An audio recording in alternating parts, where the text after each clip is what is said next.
ایک ایسا سچا واقعہ جو آج سے 100 سال پہلے پیش آیا، جو آپ کے دلوں پر ایک اثر چھوڑ جائے گا، ایک حیرت انگیز کہانی۔ بھوت۔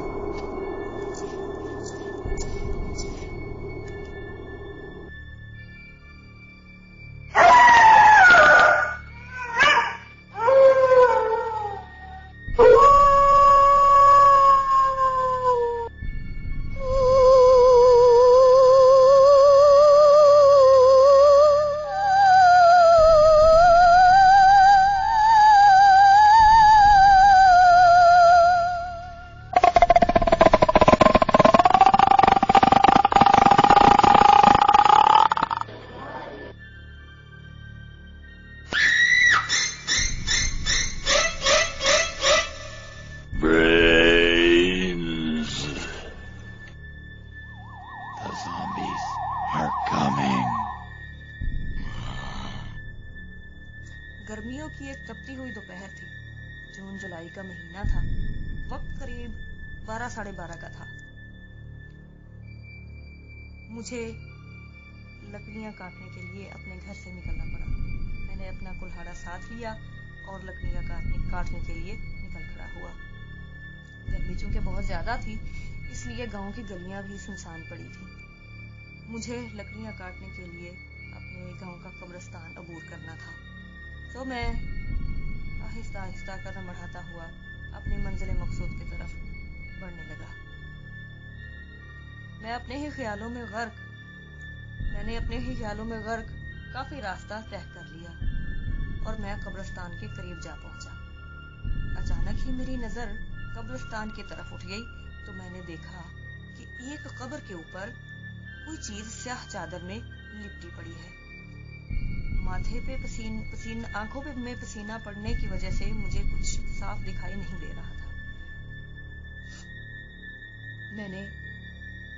پہلے تو میں نے سوچا کہ میں آگے بڑھ جاؤں، پھر میرے دل میں تجسس نے سر ابھارا کہ نہیں، یہ معلوم تو کیا جائے کہ قصہ کیا ہے، یہ قبرستان پہ پڑی ہوئی چیز آخر کون سی ہے اور کیوں ہے۔ میں آہستہ آہستہ قدم بڑھاتا ہوا قبرستان کے دروازے تک پہنچ گیا۔ پھر میں نے سوچا کہ آگے بڑھ جاؤں، لیکن پھر میرے تجسس نے مجھے مجبور کیا کہ میں قبرستان کے دروازے کے اندر داخل ہو جاؤں۔ تو میں قبرستان کے دروازے کے اندر داخل ہوتا چلا گیا۔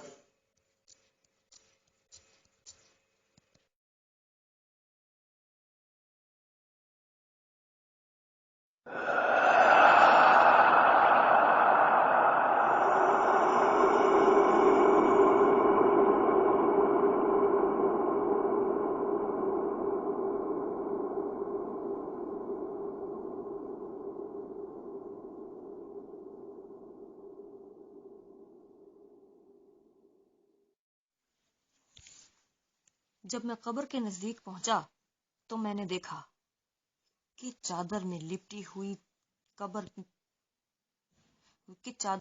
ہوئی کچھ چیز نہیں ہے، وہ ایک لمبا تڑنگا آدمی ہے۔ اس کے سینے کی اتار چڑھاؤ سے میں نے سمجھ لیا کہ وہ شخص زندہ ہے۔ میں نے اسے قریب جا کے آواز دی، او بھائی کون ہو تم؟ لیکن ادھر سے کوئی جواب نہیں آیا۔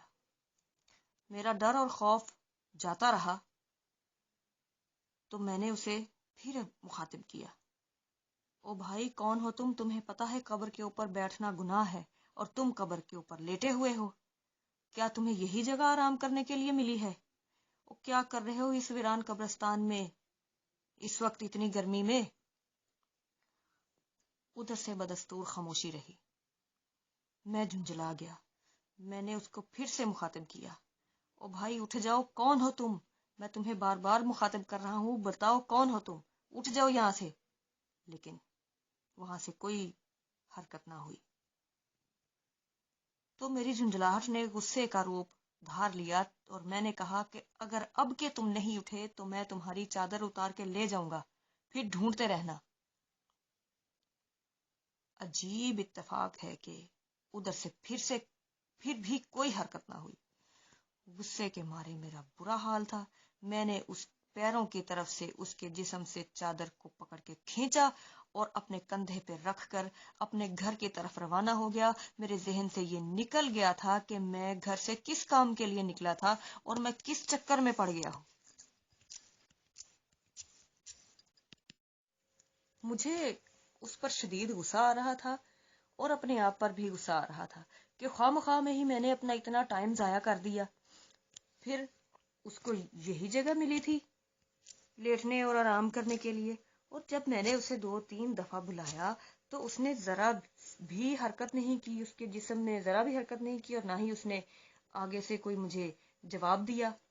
अच्छी बात है, लेटा है तो लेटा रहे, मैं भी इसके साथ चादर साथ लिए जा रहा हूं। यही सोचते सोचते मैं अपने घर की तरफ कदम बढ़ाने लगा। आखिरकार मेरा घर आ गया, उसकी चादर मेरे कंधे पर थी। मैंने घर आके बेगम से पानी तलब किया तो वो पानी ले आई। मैं अभी चारपाई पे बैठा ही था और मैंने पानी पीकर गिलास नीचे रखा ही था कि मेरे घर के दरवाजे पर दस्तक होने लगी। मैंने उठकर दरवाजा खोला तो मैंने क्या देखा कि वही आदमी मेरे दरवाजे के बाहर खड़ा है और मुझसे कहता है, मेरी चादर वापस करो और उसी जगह पर मेरे ऊपर चादर उठा के आओ जिस जगह पर मैं लेके लेटा हुआ था। और तुम अब ये काम करोगे और मेरे साथ चलोगे और उसी तरह से मेरे ऊपर उठा के आओगे चादर जिस तरह के पहले मैं लेके लेटा हुआ था। ये कह के वो आगे बढ़ गया और मैं ना चाहते हुए उसके पीछे पीछे चलने लगा। मुझे ऐसा लग रहा था कि कोई ताकत मुझे उसके पीछे चलने पर मजबूर कर रही थी। मैं किसी मामूल की तरह उसके पीछे पीछे चलने लगा। थोड़े ही अरसे में हम कब्रिस्तान पहुंच गए और वो उसी कब्र की तरफ बढ़ने लगा जहां वो पहले लेटा हुआ था। वो जाके उस कब्र पर लेट गया और मेरी तरफ देखने लगा कि अब मैं उसको चादर उड़ा दूं। मैंने ऐसा ही किया। मैंने चादर उसके ऊपर फैला दी, लेकिन ये क्या, मैं ये देखकर हैरान रह गया कि चादर उसके सर पर तो थी लेकिन टखनों से ऊपर तक, उसकी पिंडलियों तक उसके पैर जो थे वो चादर से बाहर थे। अब मैंने चादर खींचकर पैरों के बराबर की तो उसका सर नंगा हो जाता। फिर अगर मैं सर की तरफ से चादर उड़ाता तो उसके पैर टखनों से ऊपर सर तक चादर से बाहर रह जाते। तकरीबन आधे घंटे तक ये अमल जारी रहा। मैं झुंझला सा गया। खुशकिस्मती से मैं अपना कुल्हाड़ा साथ लाया था। मैं समझ गया कि ये कोई इंसान नहीं, कोई और ही मखलूक है। तो मुझे एक ख्याल आया। यकायक मैंने उसको दोबारा से चादर उड़ाई। हस्बे मामूल उसके पैर टखनों से ऊपर तक बाहर रह गए। तो मैंने उसकी पिंडलियों पर हाथ लगाकर कहा, अच्छा भाई, अगर चादर पूरी नहीं आती तो हम ऐसा करते हैं कि कुल्हाड़े से जो जितने पैर चादर से बाहर हैं उनको काट देते हैं। अचानक से ऐसा हुआ कि उसने अपने पैर चादर के अंदर खींच लिए और चादर सर से पांव तक ओढ़ ली। चादर पूरी हो गई। मैंने वहां से वापसी का रास्ता इख्तियार किया। थोड़ी ही देर बाद मुझे पीछे से एक आवाज सुनाई दी, बाबा, कौन स्वाद आया ही? किसे तो चादर लांदा, कौन तो बाद किसे तो चादर ना लाई। तेरा चंगा सा टाइम जाया कीता ते तेनू लकड़ियां भी नहीं लिजान दित्तियां। तेनू चंगा असी गर्मी च भजाया ना बाबा, चंगा तेनू असी सताया। हो हो हो हो। जा हुण घर जा ते जाके लकड़ियां कट। ध्यान रखिएगा کہ کہیں راستے میں آتے جاتے کوئی ایسا بھوت کہیں آپ کو نہ مل جائے. Please comment, like and subscribe. پھر کبھی ایسی ہی ایک سٹوری لے کر آپ کی خدمت میں حاضر ہوں گے جس کو سن کر آپ چونکے بنا نہ رہ سکیں گے. اس وقت تک کے لیے اللہ حافظ.